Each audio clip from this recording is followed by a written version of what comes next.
मैं आपसे कहूँ कि आप सिर्फ 3 चीज़ों को फ़ॉलो करो और आपका सीयूटी में बहुत अच्छा स्कोर आएगा। तो आप करोगे? 101% करोगे। क्योंकि अगर आप इन वीडियो को पूरा देख लेते हो तो मैं आपको सिर्फ और सिर्फ 3 स्टेप बताऊँगा और आप वीडियो देखने के बाद हज़ारों स्टेप फ़ॉलो कर रहे हो, सबको छोड़ दोगे। सिर्फ 3 स्टेप पर काम करना शुरू करोगे, उसी पर फोकस करोगे, 100% आप सीयूटी बहुत अच्छा स्कोर करोगे। तो आपको कुछ नहीं करना, आपको वीडियो फुल वॉच करनी है। 3 स्टेप बता रहा हूँ, उसको सीख लो। आप बल्ले-बल्ले आपके मज़े ही मज़े। क्योंकि मैंने भी सीयूटी दिया है। मैं भी अभी नॉर्थ कैंपस में पढ़ रहा हूँ दिल्ली यूनिवर्सिटी के। तो आपको कुछ नहीं करना, इस वीडियो को देखना भूलो। सीयूटी क्रैक करने के लिए आपको 10-10 अलग-अलग बुक्स नहीं पढ़नी, ना ही एक्सपेंसिव कोचिंग करनी है, ना 10-12 घंटे की पढ़ाई करनी है। अगर आप मेरा यकीन करोगे तो सच में भाई हज़ारों स्टूडेंट्स ऐसे होते हैं जो कम मेहनत में भी सीयूटी क्वालीफाई कर लेते हैं, वो भी आज हाई मार्क्स से। और दूसरी तरफ ऐसे स्टूडेंट्स होते हैं जो कोचिंग भी करते हैं, बुक्स भी खरीदते हैं, सब कुछ करते हैं, फिर भी स्कोर तो हो भी जाता है लेकिन कम मार्क्स आते हैं। तो आप सिर्फ और सिर्फ 3 स्टेप को फॉलो करो, उन्हीं को बार-बार रिवाइज़ करो।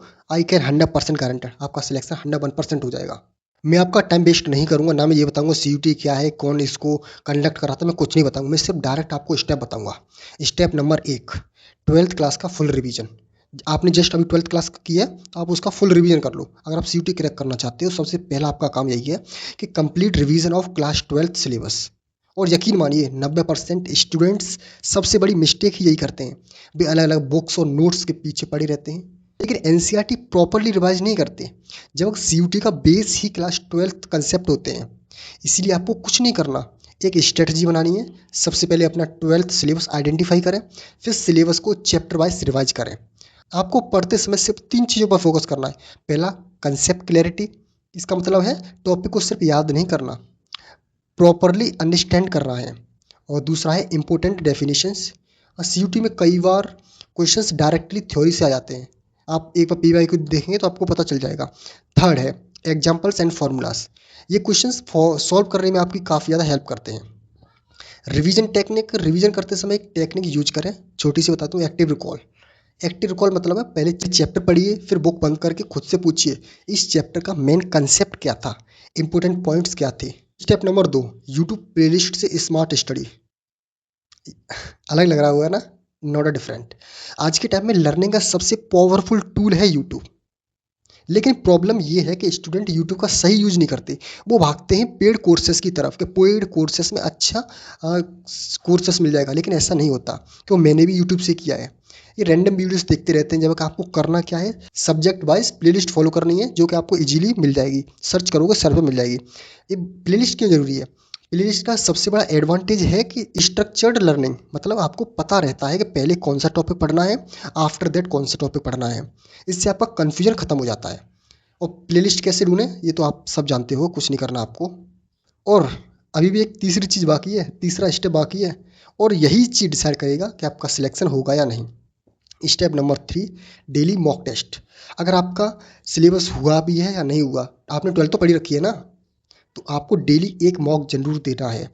इससे होगा क्या, मैं आपको बताता हूँ। और लेकिन दुख की बात मालूम क्या है, मोस्टली स्टूडेंट ये चाहते हैं कि पहले मैं अपना सिलेबस कंप्लीट करूँ, उसके बाद मॉक दूँ।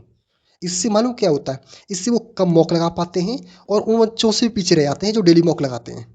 डेली मॉक क्यों जरूरी है मैं बताता हूँ। डेली मॉक लगाने के आपके 3 बेनिफिट्स हैं। पहला, टाइम मैनेजमेंट। आप सीखते हैं कि लिमिटेड टाइम में क्वेश्चंस को कैसे सॉल्व करना है। Second, exam pattern understanding. आपको पता चलता है कि पेपर किस टाइप का आता है। Third, weakness analysis. Mock test आपको बताता है कि आपके वीक टॉपिक्स कौन से हैं, कहाँ इंप्रूवमेंट की ज़रूरत है। अगर आप डेली मॉक दोगे तो आप डेली उस प्रॉब्लम को सॉल्व करोगे जो आप एग्जाम हॉल में बैठ के प्रॉब्लम सॉल्व करोगे। समझे ना? जैसे अगर आप डायरेक्ट बिना मॉक दिए डायरेक्ट टेस्ट देने जाते हो तो आपके माइंड एक अलग ही लेवल पर पहुंच जाता है, आपको लगता है यार ये क्या है। आपका दिमाग उस चीज़ को समझ नहीं पाता, क्योंकि आप पहली बार ही तो जाओगे। अगर आप डेली मॉक लगाओगे तो आप डेली एग्जाम दोगे, तो आप जब तक आप टेस्ट दोगे तब तक आप 100-200 बार, जब मौका लगाओगे 100-200 बार उस प्रॉब्लम को फेस कर चुके होगे। उस सिचुएशन को हैंडल करने का तरीका ढूंढ चुके हो, आपका माइंड समझ चुका होगा कि यही सिचुएशन मैंने 60 से 70 बार, 100 से 200 बार की है। तो जब आप टेस्ट देने बैठोगे तो आपको ना तो हेजिटेशन होगा, ना आपको मेंटली प्रॉब्लम होगी, ना कुछ भी नहीं होगा, कुछ भी नहीं होगा। फ्रेंड्स, सीयूटी क्रैक करने के लिए आपको कॉम्प्लिकेटेड स्ट्रेटजी की बिल्कुल भी नीड नहीं है। बस 3 स्टेप्स को ऑनेस्टली फॉलो करो।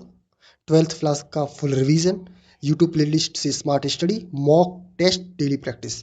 अगर आप इन 3 चीज़ों को डिसिप्लिन और कंसिस्टेंसी के साथ फॉलो कर लिया, आई कैन गारंटेड सीयूटी आपका ऑलमोस्ट मॉक में निकल जाएगा, मॉक में क्लियर है। तो याद रखना, सक्सेस का सीक्रेट हार्ड वर्क नहीं है, स्मार्ट वर्क है। तो सीयूटी आपका 100% क्लियर हो जाएगा। तो भाई कमेंट किए बिना जाना मत। मिलते हैं नेक्स्ट वीडियो में। अगर आपको कोई भी टॉपिक आपका वीक है, कुछ चीज़ आपको पूछनी है तो कमेंट कर देना भाई, आपको 100% बता दूंगा।